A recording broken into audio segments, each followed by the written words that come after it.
Before you read this, if you're new here, welcome to Ivory Secrets. Hit that subscribe button and drop a comment below. Tell us what city you're watching from. We've had people watching from Vancouver, Halifax, Winnipeg, all the way out to St. John's, and we love knowing you're out there. Now, let's get into today's story. Because this one is going to stay with you. The morning Harriet Wren was told to clean out her office, she made herself a cup of tea first, not because she was calm. Not because she didn't feel the floor shifting under her feet, but because she had learned, a long time ago, that the moments when you most want to scream are exactly the moments when you should be very, very quiet. She filled the kettle in the small kitchen on the 14th floor. She waited for it to boil. She poured it over a bag of Earl Grey, the kind she kept in her desk drawer, not the stale generic boxes the company stocked, and she stood there with both hands wrapped around the mug while the steam rose toward the fluorescent lights.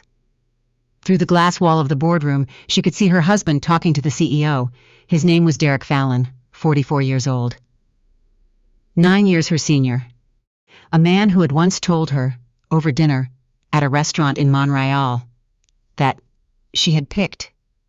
And he had complained about the entire way there, that she was the most capable woman he had ever met. He had said it like it was a compliment. She had believed him like it was a promise. That was 11 years ago. Now he was standing in a boardroom with his arms crossed and his mouth moving, and Harriet knew, with the particular clarity that only comes to people who have spent years paying close attention to someone who stopped paying attention to them, exactly what he was saying. He was telling Arthur Bryce, the CEO of Bryce Capital, that Harriet was struggling, that she had been struggling for months. That he had tried to support her, truly, but that her judgment had become unreliable, her instincts compromised, and that frankly, and he would say this with great reluctance, because she was his wife, and he loved her. Frankly, it might be best for the firm if she stepped back. He had been laying the groundwork for 6 weeks. She knew, because she had been watching him do it. Harriet had joined Bryce Capital 14 years ago as a junior analyst, 4 years before she met Derek. She had worked her way up through a combination of genuine talent, relentless preparation, and the ability to sit in a room full of men who underestimated her and smile pleasantly while she dismantled their assumptions with data. She became a senior portfolio manager at 36. She was, by any measurable standard, one of the most effective people in the building. Derek had joined 6 years later, brought in as a managing director on the strength of his reputation, and Harriet would come to understand the strength of the relationships she had quietly cultivated for him. He was charming in the way that certain men are charming, effortlessly and at others' expense. He took meetings she had set up. He quoted analysis she had written. He got credit for decisions that had been hers. She had let it happen, not out of weakness, out of strategy.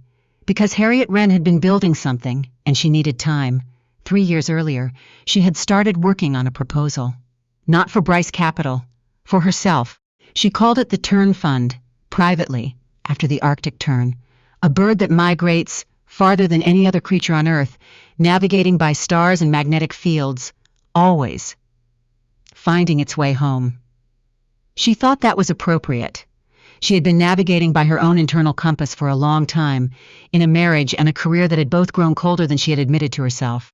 The Tern Fund was a mid-market private equity fund with a focus on undervalued, women-led businesses in the natural resources and clean energy sectors. A space that was chronically overlooked by the Bay Street crowd, precisely because it required both sector knowledge and patience, 2 things that short-term performance culture ground out of people. Harriet had spent 3 years doing the ground quietly. She had the research.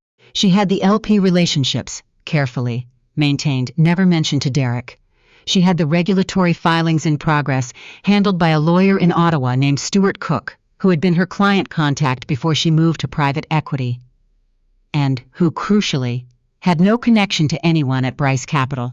She had, by the time Derek walked into Arthur Bryce's office to suggest her removal, commitments from 3 anchor investors, totaling just under $900 million.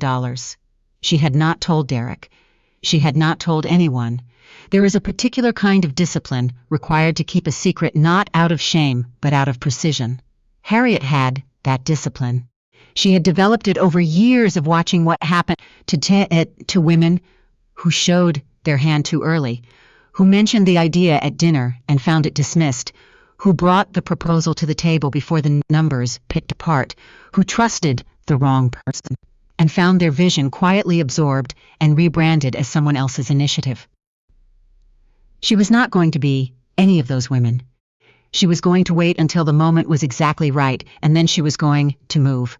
She had not expected Derek to move first. It started in the autumn, though she identified it earlier only in hindsight.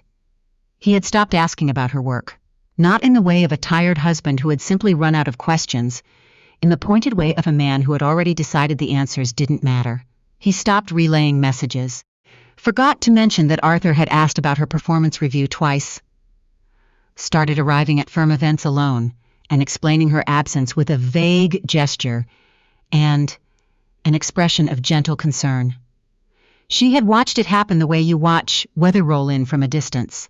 You can see the clouds building. You know what's coming. You don't run inside because you're not finished yet. The thing about Derek was that he was not a cruel man in the dramatic sense.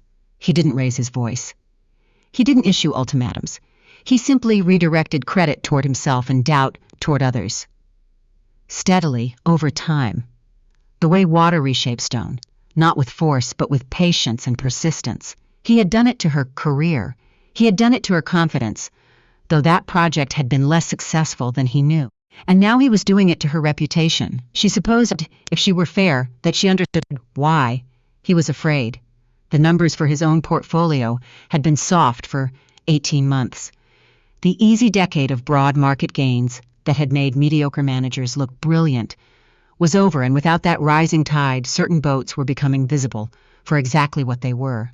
Derek had built his reputation on relationships and presentation. Harriet had built hers on analysis and conviction. In a correction, those two things were not equal. He knew it. And rather than doing the harder work, he had chosen the easier maneuver. He was going to push her out before anyone noticed. She was the one keeping things together. She had known for 6 weeks. She had used those 6 weeks well. The morning he walked into Arthur's office, Harriet was at her desk by 7:15. She answered 3 emails.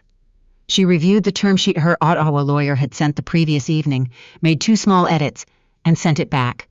She made a note to call the managing partner at Clearwater Pension Fund, one of her anchor investors.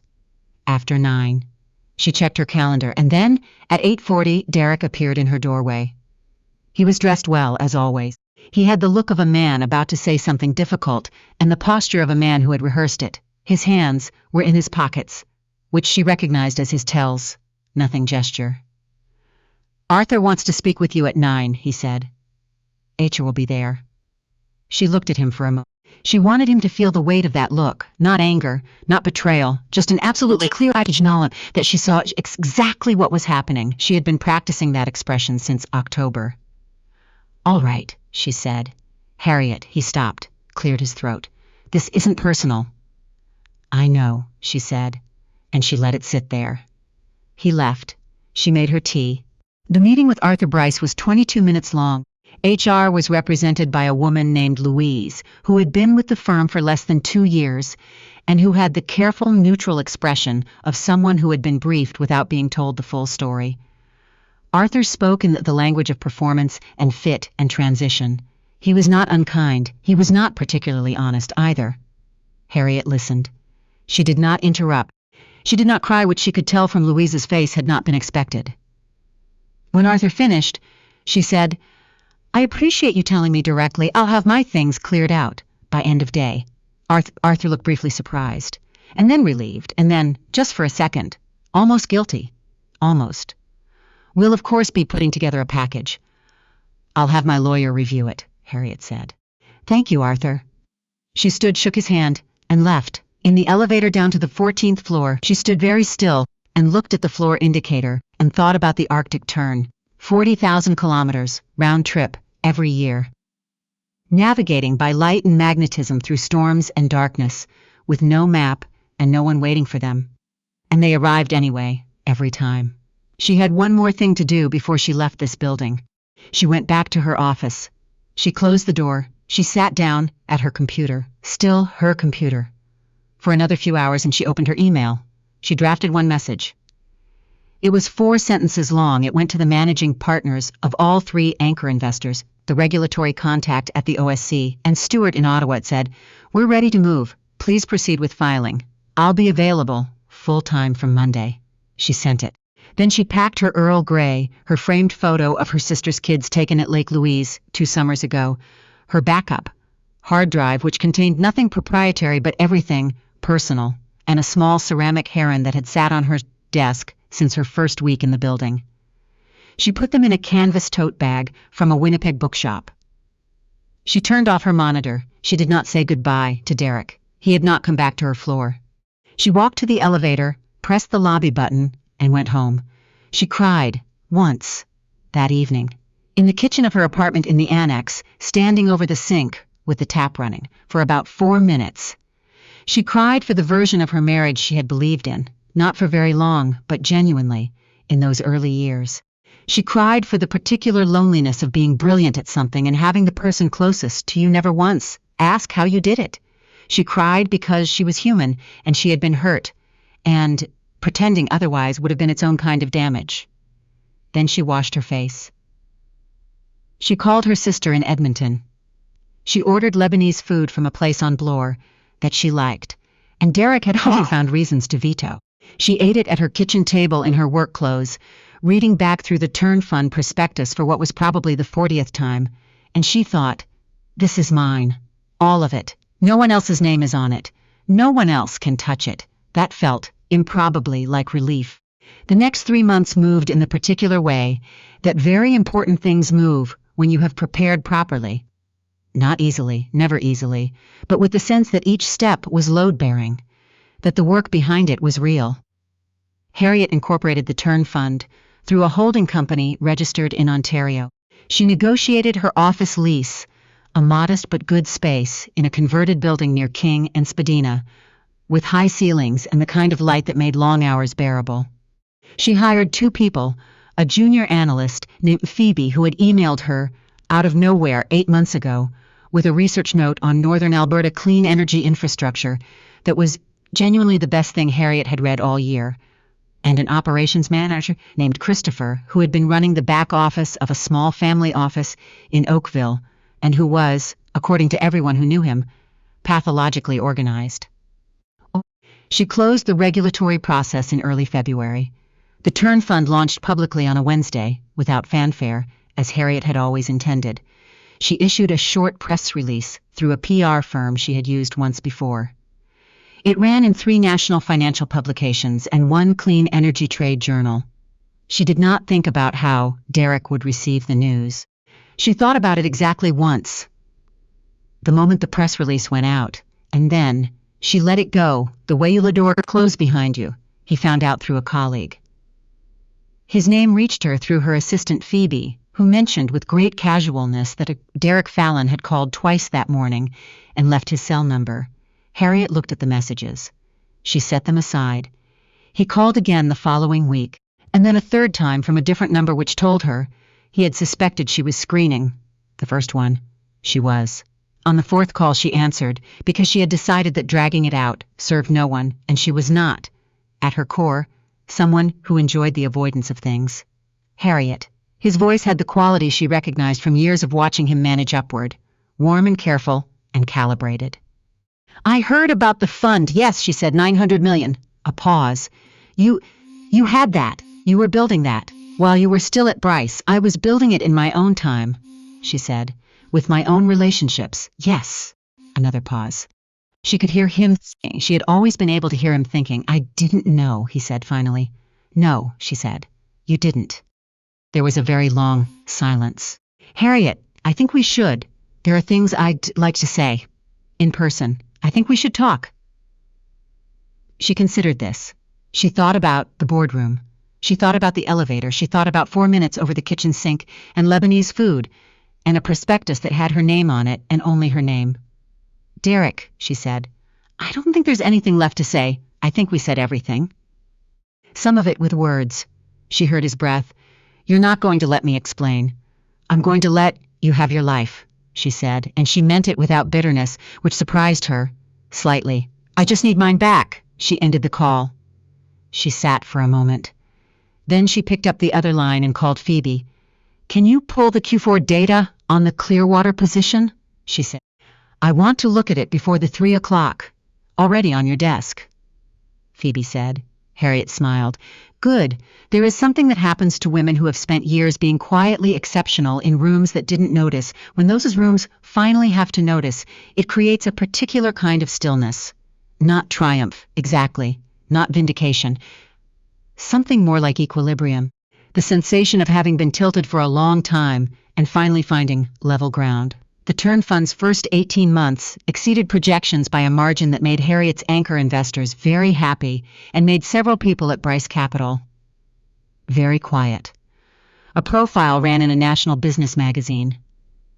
A journalist had called, and she had agreed to 30 minutes and meant 22. The photograph they used showed her at her desk in the King Street office, looking at something off-frame. She liked it, because she looked like someone mid-thought, which was accurate. The headline read, "The Fund That Bay Street Missed." She did not frame it. She did stick it to the inside of her office door with a single piece of tape, at eye level, where she would see it every morning when she arrived. Not as a reminder of what she had survived. As a reminder of what she had always known was possible, on those long nights when she had sat alone, with the research, and the numbers, and the plan that was hers and no one else's, and chosen, again and again, to keep going. Her sister came to visit in March, with both kids and an enormous bag of Hawkins cheesies, which had been their road trip food since childhood. They sat on Harriet's living room floor and watched a movie neither of them paid attention to, and her niece fell asleep on a couch cushion, and her nephew, who was 9, and had recently become very interested in birds, asked her what Arctic terns were. She told him. He was quiet for a moment, thinking it through with the particular seriousness of a 9-year-old encountering something genuinely interesting for the first time. So they go all the way around the world, he said, and they always find their way back? Every time, Harriet said. He considered this. That's really cool, he said. Yeah, she said. It is. She looked out the window at the city, at the lights going on in the buildings across the street as the evening came in. All those lit windows, all those people in the middle of their own long navigations. And she thought, I am exactly where I am supposed to be. Not because the hard part was over. It wasn't, necessarily. The fund would face difficult quarters. There would be decisions she got wrong and would have to correct.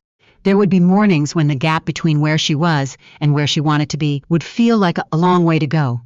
But she had built this herself from the ground up in the years when no one was watching. She had protected it until the moment was right. She had walked out of a boardroom and made tea and filed a press release and answered a phone call she didn't owe anyone. And she was still here. That, she thought, was the whole of it. That was enough. If you've made it to the end of this story, drop a comment and tell us, what city are you watching from? And if this one hit close to home, you know what to do. Subscribe to Ivory Secrets. We'll be back with another story very soon. Until then, take care of yourselves.